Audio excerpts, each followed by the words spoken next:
On Grady Hill by Brent Noury. Read by Brent Noury. Chapter 7. Mrs. Heather and the Gale Wind.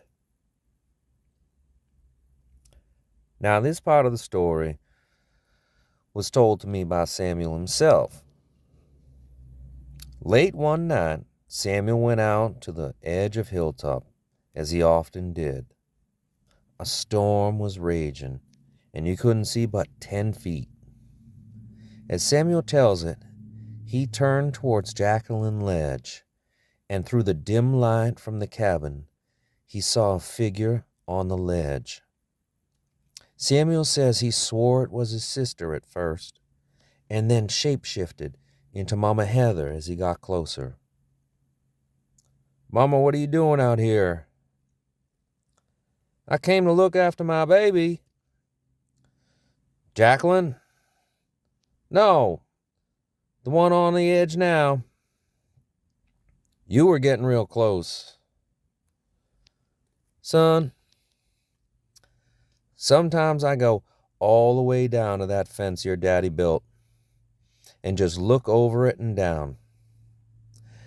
Then I remember your daddy up here digging and shoveling until he'd puke and collapse, screaming and cussing at himself. Your daddy never really forgave himself for Jackie. He thought he could do right always and always protect her. It's kind of like you in your town of Utopia." Now, this was the first time Samuel could recall someone using this term, other than the many times he'd used it in the back of his mind to refer to our town.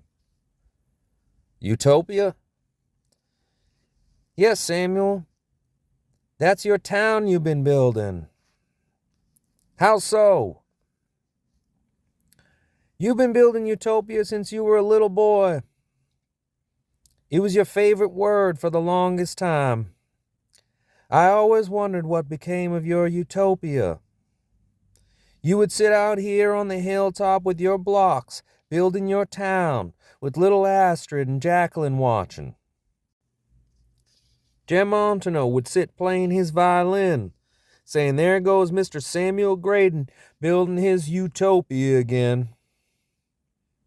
Then the three of you would stand up around the blocks, and you'd say to the girls, 'If you don't believe it, it won't happen.' The girls would say, 'We believe in Utopia, Samuel.' Then you'd do the ritual you three had done 100 times. You'd dance around in a circle around the blocks like a rain dance, and you'd chant, 'Utopia, Utopia, Utopia.' It was Utopia that had been on Samuel's mind. He thought it was his big secret, and nobody knew. But Utopia had been a spirit the mountain cast into him when he was very young. You could say Samuel's greatest fault was something of a cliché laugh. He cared too much. Looking into the storm with his mama beside him, he finally said it. "I'm no big Bill Grady, Mama." "I know, son. You're Samuel Grady. You're the boy with the mountain of dreams. And you're the man who's going to build us Utopia. Your dad taught you well, boy. Now listen to your mama, too." "I am listening, Mama." "Good. Then watch as the wind blows the snow from hilltop and carries what has fallen down the hillside and into town. Your father would say, things on hilltop should be brought to town. What makes it great up here is when we share down there. Charleston don't need no sharing of land. Use that schooling, boy. Put all your connections together now. Utopia." Mrs. Heather rested a hand on Samuel's face. Utopia! Utopia! Utopia! She sang as she disappeared back into the cabin. Samuel stood in the snow.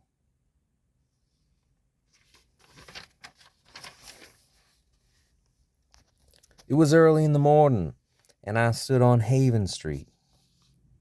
It was the type of winter day where spring can finally creep into mind, and when I looked up to Grady Hilltop, I saw Samuel Grady making his way around Jacqueline.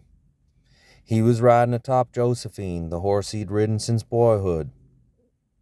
Samuel strolled into town that day like Alexander on Bucephalus. He was ready to conquer the world. As soon as he spotted me, he rode right up to me and said, "Miss Haven, do you remember doing a rain dance around an imaginary town when we were kids?" "Well, Samuel Grady, are you talking about Utopia again?" A look came over Samuel. His eyes widened and his face lit up, but was ghostly white as well. And a wild smile flashed across his face, children, like an insane madman might. Samuel Grady was all consumed with his vision that day. He would unite all the family farms, lift an entire railroad, and bend it to his will, and battle the monster that was Winston Charleston all in one day. Utopia was in sight. End of chapter 7.